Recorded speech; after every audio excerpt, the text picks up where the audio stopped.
কোণের বিষয়ে বলেছি না, এই একটা টিএলএম আছে, এই টিএলএম এর সাহায্যে তোমরা আরো ক্লিয়ার ভাবে কোণটা আরো ভালো করে বুঝতে পারবে। তো আমরা জানি কোণ কত প্রকার পেয়েছিলাম? চার প্রকার। চার প্রকার। কি কি আছিল? সূক্ষ্মকোণ, সমকোণ, সরলকোণ, স্থূলকোণ। স্থূলকোণ। সিরিয়ালি যদি বলি সূক্ষ্মকোণ, সমকোণ, স্থূলকোণ, সরলকোণ। আচ্ছা, সূক্ষ্মকোণটা কি হইব? 90 ডিগ্রি থেকে ছোট, তাকে 90 ডিগ্রি সূক্ষ্মকোণ থেকে বলে। ছোট। সমকোণটা কি হইব? যে কোণের মান 90 ডিগ্রি তাহাকে 90 ডিগ্রি। আর স্থূলকোণটা কি কইছিলাম? 90 ডিগ্রি থেকে বড়, কি? আর 180 ডিগ্রি থেকে ছোট। সেখানে যতগুলি কোণ থাকবে সেটা কি হইব? স্থূলকোণ। আর সরল কোণ 180। তো এইখানে দেখো, এই টিএলএমটার সাহায্যে আমরা কোণের প্রকারটা ভালো করে বুঝতে পারবো। আমরা তোমাদের যেটা চাঁদা আছে না, সবাই চাঁদা বের করে দেখো, এটার সঙ্গে মিলাও, সুবিধা হইব। চাঁদার থেকে আমরা যখন শুরু করব, আমরা সবসময় হাতের কোন দিক ব্যবহার করি? কোন দিক ব্যবহার করতে হয়েছিলাম আমি? ডান হাত। ডান দিক।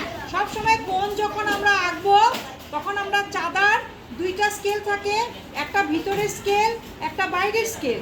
কিন্তু আমরা যখন শুরু করব, আমরা সবসময় আমাদের হাতের ডান দিকে যেটা থাকবো, তার মানে ভিতরের স্কেলটা আমরা ব্যবহার করব।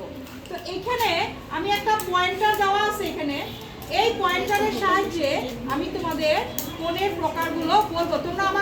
তোমরা অলরেডি জানো, খালি আমি যেখানে পয়েন্টারটা রাখবো সেখানে তোমরা বলবে এটা কি কোণ হইব। ক্লিয়ার? যেখানে পয়েন্টারটা রাখবো আদিত্য, সেখানে তোমরা বলবে এটা কি কোণ।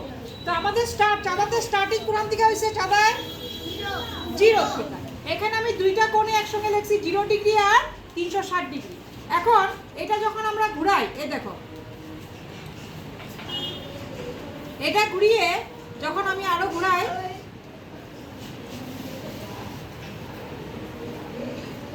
এখন এটা কত ডিগ্রিতে পয়েন্টারটা দিছি? 20 ডিগ্রি। তো 20 ডিগ্রি হলে কি কোণ হইব? সূক্ষ্মকোণ। সূক্ষ্মকোণ হইব। 20 ডিগ্রি হলে সূক্ষ্মকোণ। এখন যদি আমি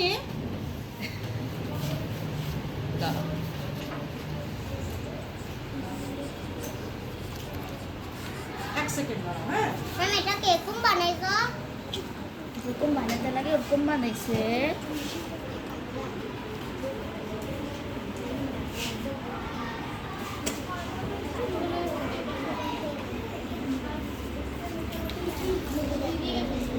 আমি স্টপ করে দিই।